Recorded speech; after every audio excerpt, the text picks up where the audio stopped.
Thank you for your invitation to testify at this hearing. My name is J Kleppe. I'm the EY Associate Professor at the University of Kentucky. My research covers several topics related to capital markets and financial regulation. Of particular interest to this subcommittee and this hearing, I've recently published co-authored research that examines the effects of daylight saving time, or DST phasing, on capital market participants. I'm excited to share the insights of this research with you today. Now, before I discuss this research in detail, I want to make it clear that my testimony is based on my expertise as a researcher in capital markets.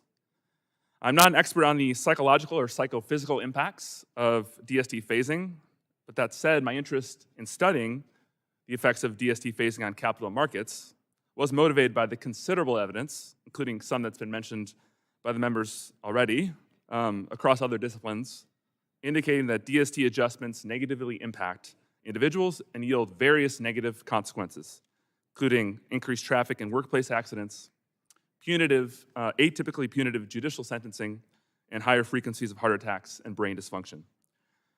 Now, my research seeks to address whether these negative impacts spill over to another important but underexplored setting, public equity markets. Understanding how DST phasing impacts U.S. financial markets is crucial for understanding the broader economic implications of DST policy. My work in this area is titled The Effects of Daylight Saving Time Adjustments on Investor Information Processing. It's published in the Accounting Review, one of the leading accounting research journals. This work is co-authored with Andrew Pierce at Georgia State University, Zach Wiebe at the University of Arkansas, and Terry Yan at Emory University.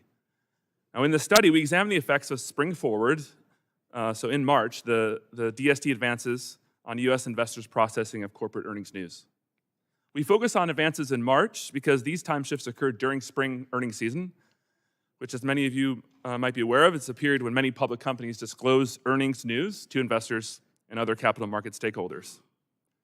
Now, given our interest in understanding how these adjustments affect investors' decision-making, we view this as an ideal setting to examine our research question.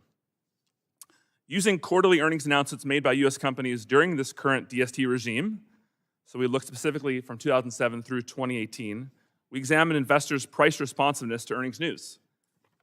Now, most of the time, a company's earnings map directly into company value.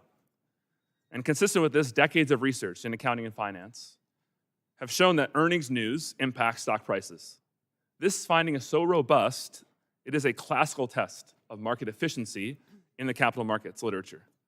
In other words, when stock prices are less responsive to earnings news, this is evidence that markets are less efficient. Consistent with DST advances dampening the investor response to earnings news, we observed significantly lower price responsiveness for earnings announcements made in the week following a DST advance relative to other announcements. Now, this finding is consistent with DST adjustments inducing cognitive impairment, such that investors are slower to process information contained in these very important earnings announcements. Now, our study adds to our collective understanding of how DST adjustments impact capital markets and highlights an important economic cost of DST phasing.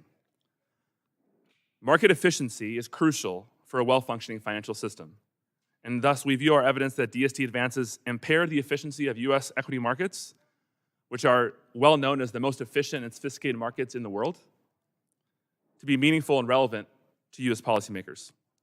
In particular, we find that retail investors are particularly susceptible to the cost of these DST advances, which we view as relevant because there could be a disadvantage to retail investors versus more sophisticated investors. Now, that said, we acknowledge that we are only one of several academic studies that examine the impacts of DST phasing.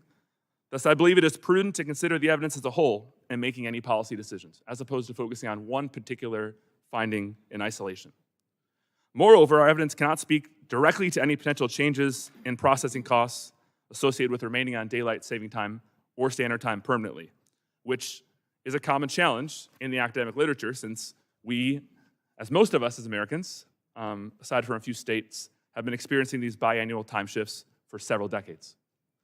As such, the intent of our study and our research is not to speak to the optimality of different policies, but rather to provide evidence that you can weigh in considering the costs and benefits of alternative policies. I appreciate the opportunity to testify to this subcommittee, and I look forward to your questions.